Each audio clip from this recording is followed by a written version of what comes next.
Bon samedi les pirates, j'espère que vous allez bien parce que moi ça va bien, hein. Le samedi ça va toujours très bien. Le dimanche aussi, le lundi aussi. En fait, je suis tout le temps content quand je vous rencontre. Donc cette semaine, on a beaucoup parlé de l'action unique, hein. Vous avez adoré cette formation sur l'action unique, hein, qui va vous permettre vraiment d'obtenir des objectifs extraordinaires, tant au niveau professionnel qu'au niveau récupération de couple, puisque on est là évidemment pour se rapprocher de son couple obligatoirement parce que c'est la chose qui nous intéresse le plus aujourd'hui. Mais vous savez, un jour vous aurez le souvenir d'avoir rencontré une team, une famille de pirates, d'avoir fait des formations qui vous ont changé la vie, et vous serez tellement heureux d'être dans cette phase 4 du couple. Vous aurez un souvenir fabuleux de cette période, mais pour le moment, c'est un peu compliqué. Alors, puisqu'on parle de souvenirs, qu'on parle de mémoire, euh, je voudrais quand même faire un point ce matin sur un sujet fascinant qui est comment le cerveau choisit les souvenirs qui sont utiles et pourquoi pendant cette crise de couple, finalement, on ne retient que les bonnes informations. Vous savez que vous allez travailler sur votre cerveau pendant les formations, et vous allez utiliser cette mémoire qui est une fonction essentielle du cerveau qui vous permet de stocker et de rappeler les informations que vous avez apprises ou que vous avez vécues, et que votre conjoint, pendant sa crise, a la mémoire de travail qui est déficiente, et donc il a une mémoire très sélective. Il est très dépendant de ses émotions. Donc, comme pendant toute la crise existentielle, il a été mal à l'aise, il faut bien trouver des idées pourquoi je suis mal à l'aise. Donc si c'est votre conjoint qui est notamment passé en deuxième crise existentielle, c'est-à-dire que vous avez traversé la première, bon, le premier qui la traverse, c'est embêtant, c'est souffrant, mais le couple en souffre pas trop parce que finalement, on n'a pas grand-chose encore à reprocher à son conjoint.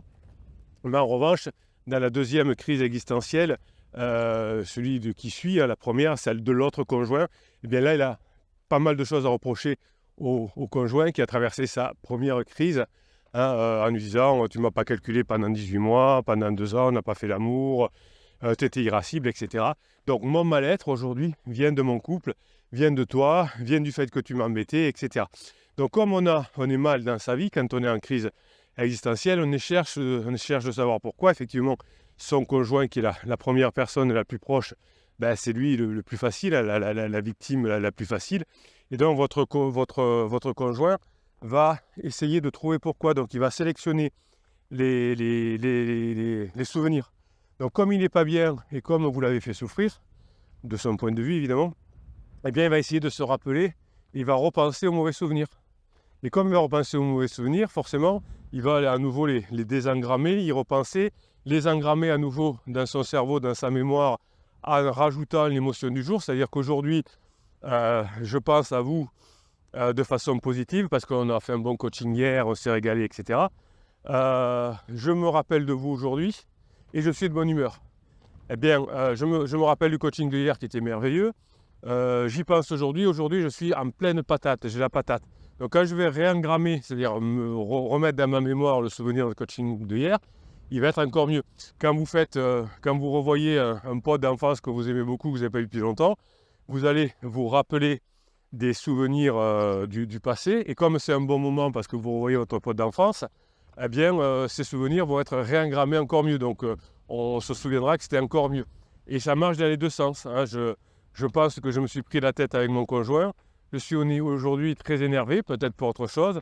Eh bien, quand je vais réengrammer le souvenir de ma dispute avec mon conjoint auquel j'y suis pensé, je vais la réengrammer de façon de plus en plus difficile. Et c'est pour ça qu'on n'est plus d'accord avec son conjoint, parce que nous, on a l'impression d'avoir vécu des choses, des choses très agréables, des choses moins agréables, mais le truc moins agréable, ce n'était pas non plus catastrophique, et votre conjoint croit que c'est catastrophique parce qu'il les a engrammés plusieurs fois en y pensant.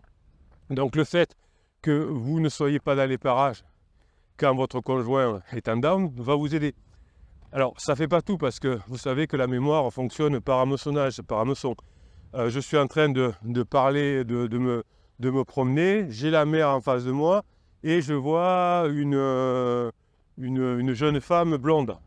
Et là, je vais penser au pansement. Je suis à la mer pourtant, je suis en train de penser à autre chose et je vois un pansement.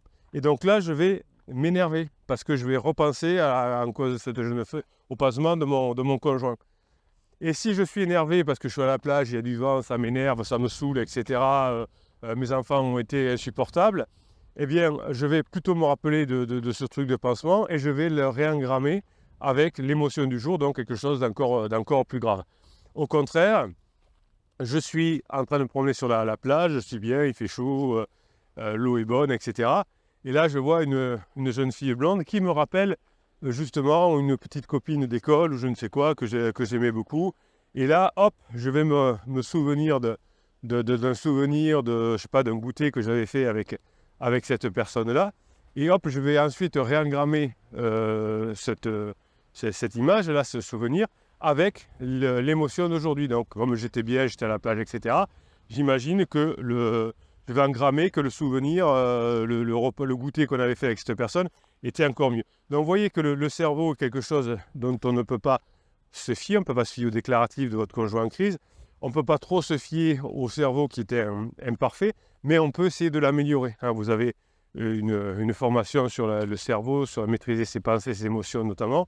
Et si vous arrivez à maîtriser vos pensées, vos émotions, vous arriverez à faire de votre ordinateur, du cerveau qui est imparfait mais qui peut être très puissant, si vous le savez, l'utiliser. Voilà.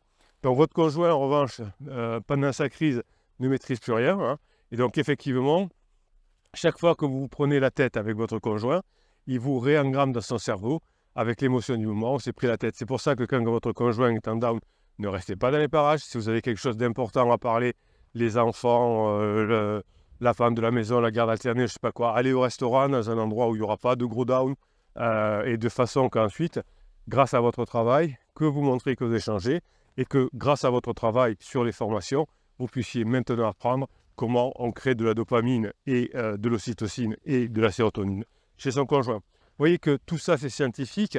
On ne peut pas se permettre de manipulation, de silence radio, de l'aide magique ou de trucs, de hacks là, qui vous font reculer.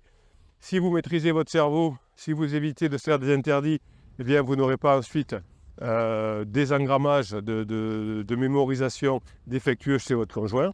Donc tout ça, ça va passer par vous, ça va passer par votre travail pour apprendre à maîtriser votre pensée et vos émotions. Je vous souhaite la journée que vous méritez, mes pirates adorés. Mémorisez bien les formations, mettez-les bien en place. C'est votre planche de salut. Vous avez toute la team, la communauté de pirates là, qui vont vous aider à mettre en place ce que vous allez apprendre. Des milliers de personnes y sont arrivées depuis 1999. Certaines avaient des situations beaucoup plus graves que les vôtres. Il n'y a pas de raison que vous n'y arrivez pas. Vous êtes capable d'ingurgiter les formations et de les mettre en application. Il n'y a pas de raison, ce n'est pas des racines carrées ou des racines cubiques ou je ne sais pas quoi apprendre. C'est vrai que c'est des trucs qui sont scientifiques, mais que je vous ai imagé avec des métaphores, avec des choses très précises. Donc vous pouvez y arriver, vous pouvez le mémoriser et vous pouvez changer votre façon de voir la vie. Et avec votre conjoint notamment, je vous souhaite la journée que vous méritez, mes pirates.